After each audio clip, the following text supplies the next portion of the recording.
김약사입니다. 마스크 안 써서 너무 좋아요. 그리고 제가 여러분들 만난다는 생각에 어제 밤부터 잠을 잘 못 잔 것 같아요. 학생들이 낸 그 장학금 신청서 그 안에 또 유튜브 소감문을 제가 읽고 굉장히 감동을 많이 받았어요. 그냥 일방적으로 장학금만 주는 것보다 후배 여러분들과 소통할 수 있다는 것이 얼마나 큰 기쁨인지, 정말 중앙대학교 우리 학교가 좋은 학교구나, 이런 친구들이 학교에 있구나, 그런 생각이 들어서 좋았고요. 여러분들에게 이 장학금을 주는 것은 받는 여러분들 기쁘시죠? 다 기쁘시죠? 제가 그 학생들의 기쁨을 조금이라도 더 하고 싶어서 제가 이제 학생들을 더 많이 선발하게 됐고, 많은 시간이 지난 다음에 이 자리로 돌아와서 저처럼 이 주는 기쁨을 누려보는 사람들이 되었으면 좋겠어요. 학생들, 장학생을 선발하는 그 기준이 제 나름대로는 여러분들의 가능성이었거든요. 가능성은 1차로 이제 학생에게 가능성은 성적이잖아요. 두 번째로 제가 생각해 봤을 때 가능성은 세상을 바라보는 시각, 또 세 번째는 그 자기 자신을 다듬으려고 하는, 지금 내가 완성되었다라고 생각하지 않고 더 자기 자신을 다듬으려고 하는 그런 모습, 우리 흔히 자기개발이라고 하는데요. 학생들에게 그런 모습이 보여져서 한결같이 그런 모습을 갖고 계시더라고요. 그래서 저는 그게 가능성이라고 생각이 들었고, 내 인생에 가능성이 있다는 것만큼 행복한 일은 없는 것 같아요. 가능성이 있으면 현재 어려움도 참을 수 있고, 또 미래를 꿈꿀 수 있고, 여러 사람을 행복하게 해줄 수 있으니까 오늘 그 가능성 있는 여러분들을 만나게 되어서 진심으로 기쁘고요. 감사합니다. 인생이 아름다운 이유, 제 카톡 프로필이에요. 상태 메시지. 몇 년째 저 말을 제가 쓰고 있는데 읽을 때마다 행복해지는 것 같아요. 세상이 불공평하다고 생각하면 제일 큰 피해자는 자기 자신인 것 같거든요. 저도 굉장히 많이 힘든 시간이 있었고 어려움들이 많이 있었는데 그냥 강력하게 붙잡았던 것 같아요. 희망을, 뭔가 더 나은 것이 있을 것이다. 제가 가장 힘들었을 때를 생각해보면, 제가 20살에 아버지가 돌아가시고 대입에 실패했을 때, 그때 이제 저는 어떤 배경도 없었기 때문에 저는 꼭 대학을 가야 되고, 그렇지만 내가 부여잡을 수 있는 어떤 동아줄도 없었어요. 그때 저희 때는 옛날이잖아요. 그래서 방이 붙었었어요. 합격자 명단이 방으로 붙어 있었어요. 이렇게 커다란 무슨 과거 시험처럼 있잖아요. 큰 벽보로 붙어 있었는데 제가 그거를 서울대학교 마당까지 확인하러 갔었어요. 전화해도 제 이름이 없다고 해서 그 추운 겨울 12월이었거든요. 찾으러 갔는데 거기 제 이름이 없는 거예요. 눈물이 앞을 가려서 그 눈물 때문에 글자가 번져 보였어요. 계속 거기서 제 이름을 찾았는데 제 이름이 없는 거예요. 없으면 또 도전을 하면 될 텐데 저는 형편이 굉장히 어려웠기 때문에 그게 그냥 나락으로 떨어지는 것 같았거든요. 근데 그 길을 제가 그 서울대 정문에서 나와가지고 그 전철역까지 가는 그 길이 있어요. 그 길을 걸어갈 때 저는 부산 사람이거든요. 추위에 취약했어요. 제가 옷도 얇았고 정말 살을 애는 그 바람을 맞으면서 그 길을 걸어가는데, 제가 그때 교회 안 다녔거든요. 교회 안 다녔어요. 근데 제가 천지를 지으신 하나님을 생각했어요. 그래서 저도 모르게 그 하나님께 말했어요. 하나님, 저한테 좋은 거 주시려고 이렇게 하신 거죠. 저한테 더 좋은 거 예비되어 있는 거죠. 제가 망하는 거 아니죠. 그렇게 제가 살기 위해서 말했어요. 살기 위해서. 제가 그때 생각해 보니까 이 천지가 그냥 있는 것이 아니다. 그냥 있을 리가 없다. 이런 세상에 어떻게 그냥 만든 이가 없이 있겠어? 그러면 만든 분이 계신데 그분은 굉장히 크신 분일 거고, 그리고 그분은 공의로운 분일 거다. 그분에게는 악이 없을 것이다.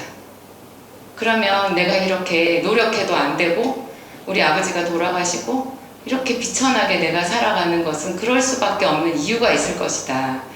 그 이유를 그분에게 물어보면 가르쳐 주실 것이다. 나름대로 그렇게 생각하고 나중에 성경을 보기 시작했던 것 같아요. 성경이 저한테 어떤 삶의 좌표가 되어졌어요. 낙심하지 않고 견딜 수 있게. 그래서 제가 중앙대학교로 오게 되었고, 이 학교로 온 것은 정말 신의 한 수였어요. 저한테는 정말 중앙대학교가 최고의 학교예요.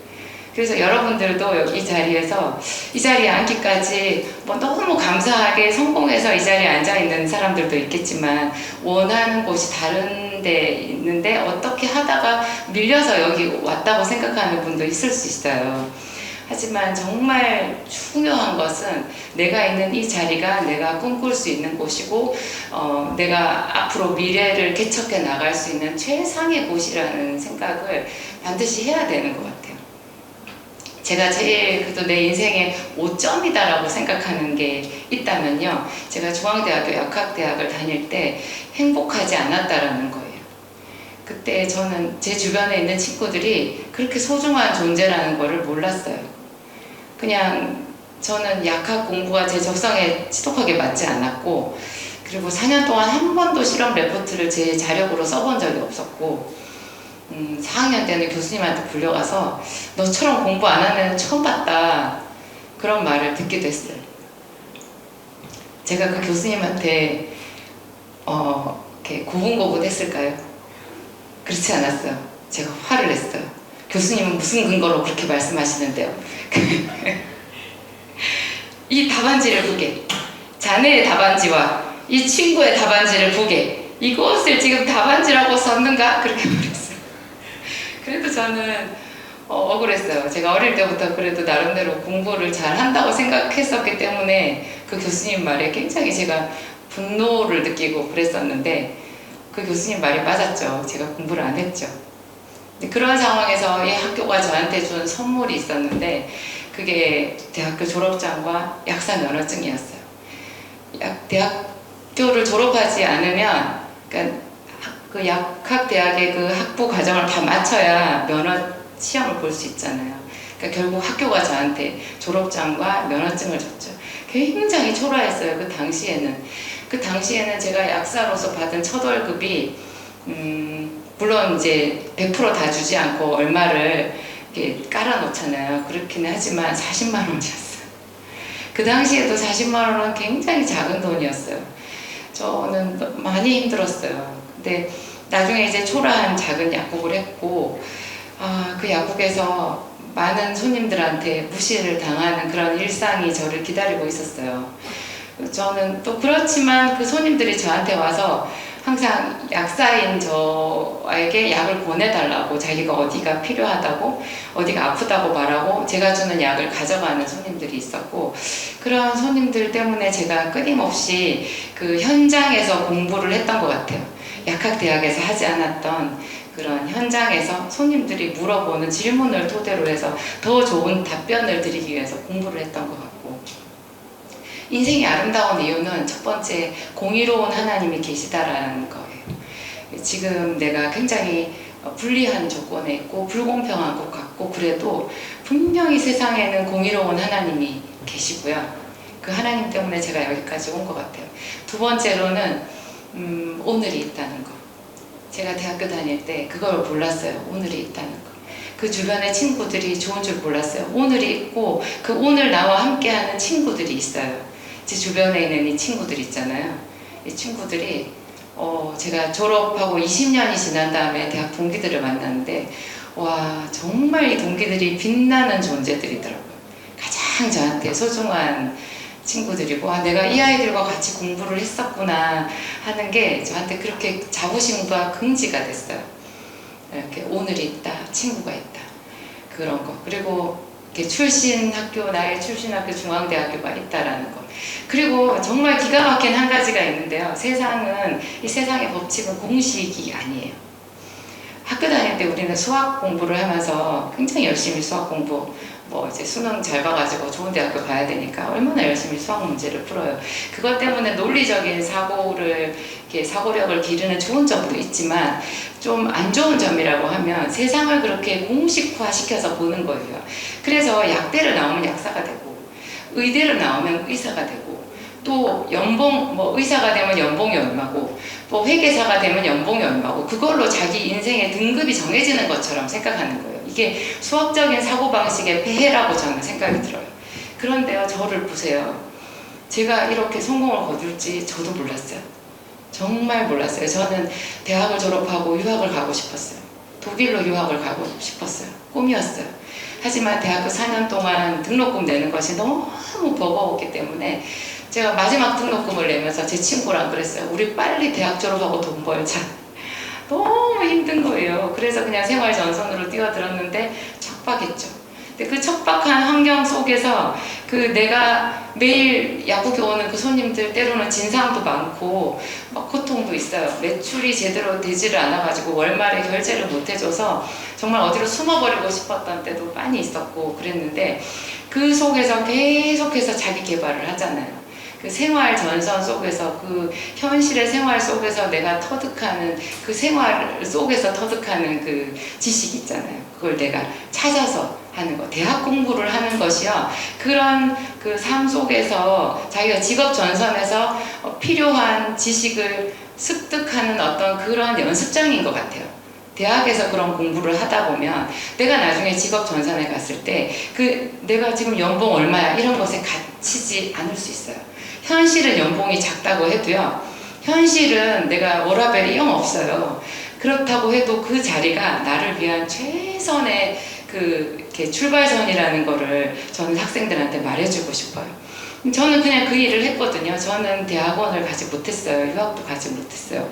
그랬는데 제가 그 약국에서 취득했던 그 사람들과 같이 이렇게 엎치락뒤치락 하면서 얻었던 그 정보로 책을 냈고, 그 정보를 토대로 해서 제가 사람들이 가장 궁금해하는 거를 중심으로 해서 유튜브를 시작했거든요. 돈을 벌려고 하지 않았어요. 그냥 사람들한테 제가 가지고 있는 거를 나눠주고 싶은 마음. 어떻게 해서 그 손님들 중에 그러니까 저에 대해서 좋은 생각을 가지고 약국으로 찾아오는 사람도 있겠죠. 그러면 그 사람들을 통해서 혹시 내가 한 달에 한 30만 원, 40만 원이라도 한 달에 매출액 기준, 그 정도라도 매출액을 더 올릴 수 있을지도 모르겠다라는 그런 생각으로 그냥 했을 뿐이에요. 그럼 사실상 거의 없는 건데요. 근데 그거를 했을 때 5개월, 6개월 정도 지났을 때 정말 전국에서 사람들이 저를 찾아왔어요. 유튜브를 한다고 유튜버 약사를 찾아오진 않는데요. 근데 저는 이상하게 사람들이 저를 찾아왔어요. 약국 앞에 정말 인산인해를 이뤘어요.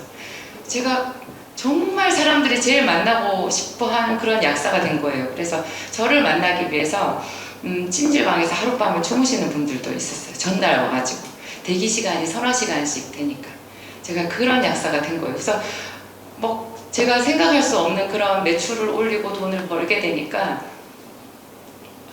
중앙대학교 학교가 떠올랐어요. 제가 정말 제 돈을 벌어서 좋은 집을 사고 뭐 부동산을 사고 그렇게 하기 전에, 그런 거 하나도 하기 전에 어렸을 때 상을 받아서 그 상장을 휘날리면서 엄마 이름을 부르고 집으로 쫓아가던 어린아이였던 그런 마음으로 학교를 찾아왔어요. 학교의 후배들에게 장학금을 주고 싶었어요. 요즘에는 국가장학금이 있어서 등록금은 주지만 학생들이 등록금만 갖고 학교를 다닐 수 있겠어? 그렇지는 않을 거야. 그렇지는 않을 거야. 내가 장학금을 주면 애들이 좋아할 거야. 그리고 학교에서도 반겨주겠지, 그런 마음으로 왔는데 정말 학교에서 저를 기쁘게 엄마 품처럼 저를 받아주시더라고요. 그래서 제가 여기까지 왔는데, 제가 약사 면허증을 취득해가지고 지금까지 온 성공, 제가 작년에 연매출 200억이었어요. 올해는 연매출 400억이 될 것 같아요. 정말 상상이 되세요? 이게 약국이라니까요. 약국은 사업체가 아니잖아요. 여러분, 제가 어마어마한 성공을 거뒀어요. 가장 작은 일, 그 일에 최선을 다했을 때 이루어지는 보상은요, 나중에 10년, 20년, 30년 지났을 때 오는 것 같아요. 제가 그렇게 늙지 않았잖아요. 그죠? 저는 제 시대에 이런 일이 올 줄은 몰랐어요. 제가 50대인데요. 그래도 아직 젊어요. 50대 초반. 이제 중반이 됐어요.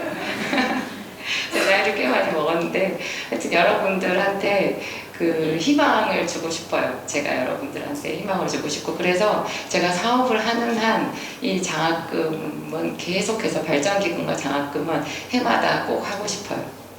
자, 형편이 닿으면 하반기에도 한번 하고 싶어요. 상반기에 하니까 올해 신입생들한테 기회가 없더라고요. 기회가 영 적어서 제가 하반기, 상반기, 하반기 이렇게 해볼까 그런 생각도 하고 있습니다. 정말로 여러분들 오늘 이렇게 한 분 한 분하고 같이 얘기도 좀 하고 싶고, 그런데 뭐 여건상 그렇게 못하지만 정말 제가 그 소감문 하나하나를 읽으면서 행복했다는 거, 그리고 여러분들한테 제가 더 많이 받는 사람이 됐어요. 하여튼 진심으로 여러분 오늘 장학금 받은 거 축하드리고요. 이것은 여러분들이 큰 성공을 이루기 위한 아주 작은 견인차 역할을 해줄 거예요. 힘을 내시고 중앙인으로서 빛나는 사회인이 되시기 바랍니다. 감사합니다.